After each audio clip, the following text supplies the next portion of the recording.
सर्वप्रथम सर्वांना श्री स्वामी समर्थ. स्वामी महाराजांच्या कृपेने तुमच्या सर्व चांगल्या इच्छा पूर्ण होत ही स्वामींचरणी प्रार्थना करते आणि आजच्या व्हिडिओला सुरुवात करते.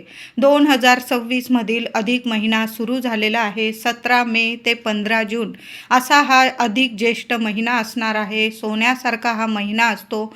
जेवढी सेवा होईल ना तेवढी आवर्जून करा. तुम्ही ज्या देवांना इष्टदेवतांना मानतात ना त्या देवांची सेवा करायची आहे. आणि आपल्याला अधिक महिन्यामध्ये मंगळवार आणि शुक्रवार आपल्या कुलस्वामिनीची सुद्धा विशेष सेवा करायची आहे. इतकं भरभरून फळ मिळेल ना. कितीही अडचणी असू द्या, आर्थिक अडचणी ज्या घरात असतील ना त्या सर्व स्त्रियांनी, माझ्या सर्व महिलांनी शुक्रवार असो अधिक महिन्यातील किंवा मंगळवार आपल्या कुलदेवीची सेवा जरूर करा. आणि 2 विड्याची पानं देवी आईच्या चरणी जरूर अर्पण करा. मग तुम्ही गोड पानाचा जरी विडा अर्पण केला, नंतर तो विडा प्रसाद स्वरूप तुम्ही सर्वांनी घरात प्रसाद स्वरूप खाऊ शकता. नाही जमलं तर 2 विड्याची पानं घ्या, चांगली देठाची हिरवीगार, धुवून घ्या, पुसून घ्या. त्यावर थोडीशी साखर ठेवा, 2 लवंग ठेवा, दोन्ही हातात ती विड्याची पानं घ्या आणि तुमच्या मनातील इच्छा बोलून आपल्या कुलस्वामिनीला अर्पण करा. इतका सोन्यासारखा आशीर्वाद मिळेल की तुमच्या सर्व इच्छा क्षणात माता लक्ष्मी आपली कुलदेवी जरूर पूर्ण करेल. सुंदर उपाय आहे विड्याची पानं. तुम्हाला जर जास्त विड्याची पानं मिळाली तर आवर्जून देवी आईचा फोटो असेल, किमान महिन्यातून एकदा का होईना या अधिक महिन्यात मंगळवार शुक्रवार, एखाद्या मंगळवार शुक्रवार जरी ही सेवा केली तुम्ही चालेल. तुम्हाला जर दर मंगळवार शुक्रवार करायची असेल, दर मंगळवार शुक्रवार तुम्ही गोड पानाचा विडा अर्पण करू शकता. आता नाही जमणार माझ्या सर्व महिलांना एवढ्या वेळा, तर मग एक वेळा जरी तुम्ही महिन्यातून या एक वेळा जरी अर्पण केला गोड पानाचा विडा किंवा पानांची माळ जरी अर्पण केली, त्याला 2-2 लवंगा अर्पण करू शकता तुम्ही. विड्याचं पान आणि 2 लवंगा अशी सुद्धा माळ तयार करून आपल्या कुलस्वामिनीला अर्पण करू शकता. नाही जमलं, मी तुम्हाला सांगितलं, 2 विड्याची पानं घ्या, त्यावर थोडी साखर ठेवा, 2 लवंग ठेवा आणि तुमच्या देवी आईच्या चरणी ती 2 विड्याची पानं अर्पण करून द्या. नंतर तुम्ही विड्याची पानं ती निर्माल्यात टाकू शकता. ती 2 लवंग आणि थोडी साखर असेल, तुम्ही प्रसाद स्वरूप खाल्ली तरीही चालेल. तर आपल्याला अधिक महिन्यामध्ये काही नियमांचं पालन जरूर करायचं आहे. मांसाहार, मद्यपान होणार नाही, कुणाचा अपमान होणार नाही याची जरूर काळजी घ्यायची आहे.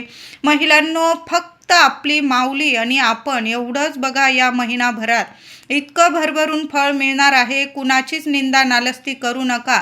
आणि कुणी तुमची निंदा नालस्ती करत असेल तरी पण त्याला प्रतिउत्तर करू नका. देव आहे, उत्तर आपला देव देणार आहे. म्हणून तुम्हाला रडवत जरी कोणी असेल ना, कुणालाच काही अपशब्द बोलू नका. आणि आपल्या वास्तूत तर अजिबात नाही. तुम्हाला आज रडवत आहे, उद्या तो रडणार आहे. हे 100 नाही 1000% खरं आहे. कलियुग आहे. देव इथंच करायला लावतो आणि इथंच भरायला लावतो. म्हणून कुणालाच प्रतिउत्तर करू नका आणि कुणाविषयी अपशब्द आपल्या वास्तूत बोलू नका. कुणाच विषयी निंदा नालस्ती करू नका. या महिन्यातच काय तर कधीच कुणाची निंदा नालस्ती करू नये. कुणाच्या डोळ्यामध्ये आपल्यामुळे पाणी येईल ना, तर असं तर कधीच वागू नये. तर अधिक महिन्यामध्ये या अधिक महिना संपायच्या आत आपल्या कुलदेवी आईची ओटी भरायची आहे. महिलांनो, घरच्या घरी जरी भरली तुम्ही चालेल. तुम्ही मूळ स्थानी जाणार असाल तुमच्या कुलस्वामिनीच्या दर्शनाला, तर छान असं सहकुटुंब सहपरिवार जाऊन देवी आईचा दर्शन घ्यायचं आहे. मानपान करा, गोडाचा म्हणजे पुरणाचा नैवेद्य दाखवा तिला. काही घरांमध्ये अधिक महिन्यामध्ये दर्शन घेतलं जात नाही, काही घरांमध्ये घेतलं जातं. तुमच्या परंपरेनुसार तुम्ही जर जात असाल देवी आईच्या दर्शनाला तर तिथं तुम्ही मूळ स्थानी जाऊन देवी आईची ओटी वगैरे भरा, मानपान करा, तिचा छान असं दर्शन घ्या. आता नाहीच जमलं सगळ्यांना, मग घरच्या घरी जरी आपल्या कुलदेवी आईची ओटी भरली ना तुम्ही तरीही चालेल. तर आपल्या कुलदेवी आईची ओटी तुम्ही खणा नारळाची भरू शकता किंवा साडी चोळीची भरली तरीही चालेल. बघा, तुम्ही 15 तारखेला अधिक महिना संपणार आहे, तर 9 तारखेपर्यंत तुम्ही 9 तारखेपर्यंत किंवा 12 तारखेपर्यंत तुम्ही 9 तारखेला मंगळवार आलेला आहे. शेवटचा अधिक महिन्यातील मंगळवार 9 तारखेला 9 जून 2026 आणि 12 जून 2026ला शेवटचा शुक्रवार आलेला आहे. या दिवसापर्यंत तुम्ही तुमच्या कुलदेवी आईची ओटी घरच्या घरी भरू शकता. तर छान असा जरीच्या काठाचा पीस आणा, ब्लाऊज पीस किंवा साडीची भरत असाल, छान अशी सोनेरी बॉर्डर असेल, छान अशी जरीची साडी आणा, तुम्हाला जेवढी परवडेल तेवढी. ताटात ती साडी ठेवायची आहे. त्यावर सर्व 6 शृंगाराच्या वस्तू, तुम्ही जेवढ्या वस्तू ठेवत असाल देवी आईला ओटी भरताना त्या सर्व ठेवायचं आहे. चांगला पाणीदार नारळ घ्यायचा आहे. नारळ ठेवा. 5 मूठ गहू किंवा तांदूळ ते ठेवायचे आहे. गोड पानाचा विडा ठेवा. वेणी किंवा तुम्ही गजरा वगैरे आणलेलं असेल, फुलं आणलेलं असेल, छान ओटी तयार करून घ्यायची आहे. देवी आईच्या चरणी हळदी कुंकू अर्पण करा. ओटीच्या सर्व साहित्याला हळदी कुंकू लावायचं आहे. आणि ओटीमध्ये ती पुडी मिळते आपल्याला पूजेच्या साहित्यामध्ये, त्यात हळकुंड असतं, बदाम, खारीक, ती पुडीसुद्धा घ्यायची आहे. किंवा तुमच्याकडं सुट्ट असेल, हळकुंड, बदाम, खारीक, बांगड्या वगैरे या सर्व वस्तू 6 शृंगारामध्ये देवी आईच्या चरणी ठेवायच्या आहे. त्या ताटात ठेवा. सर्व साहित्याला हळदी कुंकू लावा. बांगड्या, देवी आईची ओटी भरताना स्वतःच्या हातात सुद्धा हिरव्या बांगड्या भरा आणि ओटीत सुद्धा डझनभर बांगड्या ठेवा किंवा अर्धा डझन ठेवा, पण बांगड्या जरूर ठेवायच्या आहे. आणि हिरव्या रंगाला तर खूप महत्त्व आहे. देवी आईच्या ओटीत हिरव्या बांगड्या, हिरवा चांगला पानाचा विडा या वस्तू जरूर ठेवा. छान असं ओटीचं ताट हृदयाजवळ घ्यायचं आहे. तुमच्या मनातील इच्छा बोला आणि देवी आईच्या चरणी 5 वेळा टेकवून तुम्ही ती ओटी अर्पण करायचं आहे. आता तुमच्या घराजवळ जर देवी आईचं मंदिर असेल तर ते ओटीचं सर्व साहित्य तुम्ही देवी आईच्या मंदिरात दुसऱ्या दिवशी जरी अर्पण करून आलात चालेल. आता नाहीच तुमच्या घराजवळ ओटीचं साहित्य देण्यासाठी मंदिर, मग तुम्ही ते साहित्य स्वतः जरी वापरलं ना महिलांनो चालेल. ज्या वस्तू असतील, वेणी वगैरे, गजरा तुम्ही डोक्यात माळू शकता. खण असेल तुम्ही शिवू शकतात, ब्लाऊज वगैरे, साडी तुम्ही नेसू शकता. पानाचा विडा प्रसाद स्वरूप खा. आणि जे ओटीचं नारळ असेल ना ते एखाद्या देवी मंदिरात चढवण्या किंवा तुम्ही ते फोडून खाऊ शकतात, कारण आपण देवी आईची ओटी भरलेली आहे. ते ओटीचं प्रसाद स्वरूप तुम्ही सर्व साहित्य स्वतःसुद्धा वापरू शकता. अशाच पद्धतीने अधिक महिन्यामध्ये तुमच्या आईची सुद्धा ओटी भरायची आहे. आईच्या तुम्ही घरी गेलात, तुमचा मानपान होत आहे, तिथं तुम्हाला वाणाला बोलवलेलं आहे, तर तुम्ही सुद्धा आईला घरी बोलवा. तिला जेवण खावण करा, तिचा मान सन्मान करा, तिची खणा नारळाची, साडी चोळीची, तिची ओटी भरा. आणि त्या ओटीमध्ये सुद्धा आईला सुद्धा 1 गोड पानाचा विडा द्या. बांगड्या, हिरव्या बांगड्या डझन 2 डझन जेवढ्या तुमची मम्मी घालत असेल आई, तेवढ्या बांगड्यासुद्धा. हिरव्या बांगड्यांना खूप महत्त्व आहे अधिक महिन्यामध्ये. तुम्ही स्वतःसुद्धा बांगड्या भरा आईकडून आणि तुम्ही आईला सुद्धा बांगड्या भरा. आता तुमची सासू असेल, सासूला सुद्धा तुम्ही अधिक महिन्यामध्ये बांगड्या भरू शकता. असं नाही की आईला करतोय मग सासूला नाही, तर आपली आईच असते ती, तर तिला सुद्धा गोड पानाचा विडा द्या. तिला खणा नारळाची ओटी नाही भरू शकत तुम्ही एकाच घरातल्या आहे म्हणून, पण एक साडी तर तुम्ही तिला आनंदाने काहीतरी भेट वस्तू म्हणून दोन्ही आईंना तुम्ही आईची ओटी भरा, तुमच्या जन्मदेती आईची. आणि आपली आई असेल सासू आई, तिला एक छान भेट म्हणून तुम्ही साडी जरी दिली ना तरीही चालेल. तिला छान अशा हिरव्या बांगड्या भरा, तिला सुद्धा गोड पानाचा विडा द्या.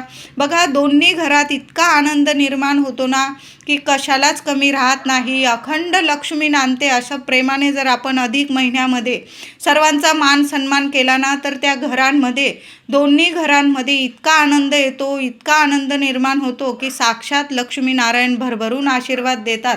आणि अशा आनंदी घरांमध्येच माता लक्ष्मी प्रसन्न राहते. म्हणून दोन्ही घरांचा मानपान महिलांनो तुम्ही करू शकता अशा पद्धतीने. आणि आपल्या कुलदेवी आईची ओटी तर आवर्जून भरा. मी सांगितलं महिना संपण्याच्या आत जरूर भरा. आणि रोज झालं तर देवी आईला कुंकुमार्चन जरूर करा. संध्याकाळी नित्य नियम बनवून घ्या. तुम्ही सकाळी पण करू शकता ही सेवा. नाही जमलं माझ्या महिलांना संध्याकाळी करा. दिवा अगरबत्ती लावून घ्या. आसन घेऊन बसा. ओम कुलदेवताय नमः, ओम कुलदेवताय नमः, ओम श्रीम नमः, ओम श्रीम नमः या मंत्रांचा जप करत करत देवी आईला 11 वेळा, 21 वेळा किंवा जास्तीत जास्त वेळा जरूर कुंकुमार्चन करा आणि अधिक महिन्यातलं कुंकुमार्चन केलेलं कुंकू एका डबीत साठवून ठेवा. बघा, असा महिना पुढील 33 महिने तरी आता पुन्हा येणार नाही आणि खूप सुंदर महिना असतो. जेवढी सेवा होईल ना तेवढी आवर्जून करा. देवी आईला दर मंगळवारी जरी तुम्ही कुंकुमार्चन केलं, रोज नाही जमलं तुम्हाला, मंगळवारी करा, शुक्रवारी करा, पण आवर्जून करा. आणि अधिक महिन्यातील प्रत्येक शुक्रवारी 16 वेळा किंवा 8 वेळा किंवा जेवढ्या वेळा होईल महिलांनो, नाहीच जमलं किमान 1 वेळा तरी महालक्ष्मी अष्टकाचा पाठ आवर्जून बोलायचा आहे तुम्हाला. सुंदर, इतके सुंदर अनुभव येतील तुम्हाला. कितीही पैशांच्या अडचणी असू द्या, माता लक्ष्मी आहे, कुठल्या ना कुठल्या रूपात येऊन तुमची मदत करून जाईल आणि पैशांचे मार्ग तुम्हाला मोकळे करतील. चांगल्या याच्याने म्हणजे चांगल्या कामाने, कष्टाला तुम्हाला इतकं फळ मिळेल. चांगल्या मार्गाने तुमच्या घरात पैसा येऊ लागेल. तुम्ही काही कष्ट घेत आहात, तुमचे पती मुलं कष्ट घेतात, काही वेळा खरंच खूप अडचणी येतात, पैसा येतो आणि निघून जातो, कुणाचं आरोग्य नीट राहत नाही किंवा काही ना काही आले पैसे की निघून जातात, बरकत राहत नाही. मग अशा वेळी कष्टाला जर फळ मिळत नसेल ना, तर अधिक महिन्यात देवी आईची महालक्ष्मी अष्टकाची सेवा आवर्जून करा. आणि जिथं लक्ष्मी मातेची सेवा होते तिथं नारायणांची सेवेशिवाय ही सेवा अपुरी आहे, अधुरी आहे. म्हणून रोज 1 वेळा तरी विष्णू सहस्त्रनामावली ऐकलं तुम्ही यूट्यूबवर तरी चालेल, जर असं मोठ्या स्वरात लावा.